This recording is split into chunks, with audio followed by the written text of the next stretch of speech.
Presidential bet and Vice President Leni Robredo's spokesman files a cyber libel complaint against the writer and publisher of Journal News Online 3 days before the elections. This comes after the news organization published an article claiming Communist Party of the Philippines or CPP chairman Jose Maria Sison is allegedly Robredo's campaign advisor. A lawyer, Gutierrez is suing the article author Leanne P. Ducusin, PJI Web News Publishing, the owner and publisher of journalnews.com.ph, and Philippine Journalists Incorporated, the publishing corporation. Gutierrez says the Cybercrime Prevention Act of 2012 and the revised penal code were violated. Robredo, Gutierrez, and even Sison himself and the CPP all released separate statements denying Journal News Online's accusations. Gutierrez tags the article as malicious and libelous. Sobrang malayo siya sa katotohanan. Talagang ginagawa lang ito para tingnan talaga yung tao. Nakakalungkot na ngayon kasi yung pag-spread ng kasinungalingan, ganun pa din. So parang wala nang redemption. Talagang ang sinungaling sa umpisa, sinungaling hanggang kahuli-hulihan. Kawawa yung mga Pilipinong napapapaniwala. Robredo is referring to her rival Ferdinand Bongbong Marcos Jr. for his continuous disinformation attacks against her. Robredo has been persistently red-tagged as leader of the opposition movement against President Rodrigo Duterte. But the red tagging ramped up after she declared her bid for the presidency. The Comelec declares the faction of PDP-Laban led by Energy Secretary Alfonso Cusi and chaired by President Rodrigo Duterte as the legitimate wing of the Philippines ruling party. In a vote of 2-1, the Comelec Special 2nd Division rules in favor of the Kusi wing and against the faction led by Senator Manny Pacquiao. The ruling recognized the PDP-Laban's National Assembly on July 17, 2021, which achieved a quorum that eventually unseated Pacquiao and Senator Aquilino Pimentel III as party leaders. Despite the Comelec's recognition, PDP-Laban's Kusi wing has no standard bearer after Senator Ronald Bato de la Rosa withdrew his candidacy in November. PDP-Laban's Pacquiao wing does not also have a standard bearer, as Pacquiao chose to run for president under the political party PROMD. The Kusi wing has endorsed the candidacy of dictator's son Ferdinand Marcos Jr. for the 2022 presidential race.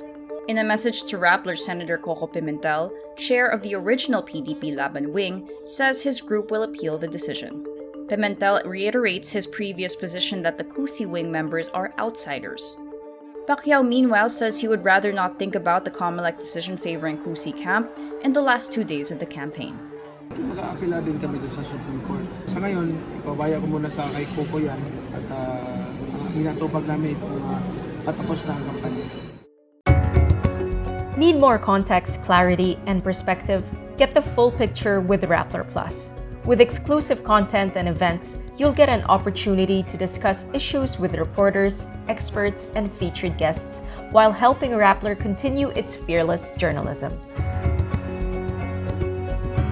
Join now. Senatorial bets of Ferdinand Marcos Jr. and Sara Duterte appealed to voters at the meeting de avance of UniTeam in Tagum City on Thursday, May 5, to pick both candidates. This after Vice President Leni Robredo earlier secured endorsements from 9 of 11 mayors in Davao del Norte.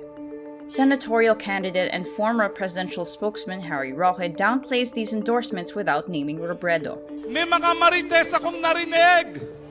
Ang sabi nila, ang Davao del Norte raw mahilig sa itlog na maalat. Ang sabi nila, hindi na raw minamahal ang Davao del Norte si Presidente Rodrigo Duterte. Ang sabi nila, iba daw ang presidente ng Davao del Norte. Fellow senatorial candidate Gebo Teodoro also appeals to Tagum voters to pick both Marcos and Duterte. Last April, Robredo secured the endorsement of former House Speaker and Davao del Norte 1st District Representative Pantaleon Alvarez. Alvarez helped her secure the support of Davao del Norte Governor Edwin Hubahib and 9 of the 11 mayors in the province, including Tagum City Mayor Alan Rellion. Meantime, martial law victims tell Reuters their blood is boiling at the thought of dictator's son Ferdinand Marcos Jr. possibly winning the presidency in next week's elections. Cristina Bawagan, at 67 years old, says martial law victims like her need to share their stories to counter the portrayal of Marcos Sr.'s regime as a peaceful golden age for the country. Fellow victim, 70-year-old Felix Dalisay, adds the Marcos family cannot claim nobody was arrested and tortured under the dictatorship while victims like him are still alive. The Parish Pastoral Council for Responsible Voting, or PPCRV, is all set to monitor the May 9, 2022 national and local elections. The PPCRV says on Friday, May 6, it has reached its minimum target of 500,000 volunteers nationwide to help keep an eye on the election process on the ground.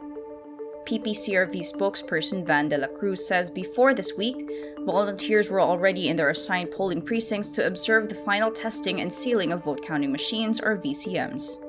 The PPCRV also set up a command center at the University of Santo Tomas Quadricentennial Pavilion, where volunteers will encode the physical copies of the election returns printed by the VCMs after polls close. There will also be a help desk with open phone lines to receive election-related reports. De la Cruz says the PPCRV is still accepting volunteers to help in its election monitoring efforts, but he notes volunteers should not be affiliated with any political party or candidate. The PPCRV, a national parish-based political but non-partisan lay movement, has played a major role in monitoring the election process since it was established in 1991. Elon Musk is expected to become Twitter's temporary CEO after closing his $44 billion takeover of the social media firm, says a close source, as the billionaire gets closer to securing funds for the deal. Musk, the world's richest man, is also the CEO of Tesla Inc. and heads two other ventures, The Boring Company and SpaceX. Parag Agrawal, who became Twitter's CEO in November, is expected to remain in his role until the sale of the company to Musk is completed. CNBC first reports on Thursday, May 5, Musk plans to become CEO of Twitter on an interim basis. Earlier on Thursday, Musk lists a group of high-profile investors who are ready to provide funding of $7.14 billion for his Twitter bid. These include names like Oracle's co-founder Larry Ellison, Sequoia Capital, Saudi Arabian investor Prince Al-Walid bin Talal, and crypto firm Binance, among others.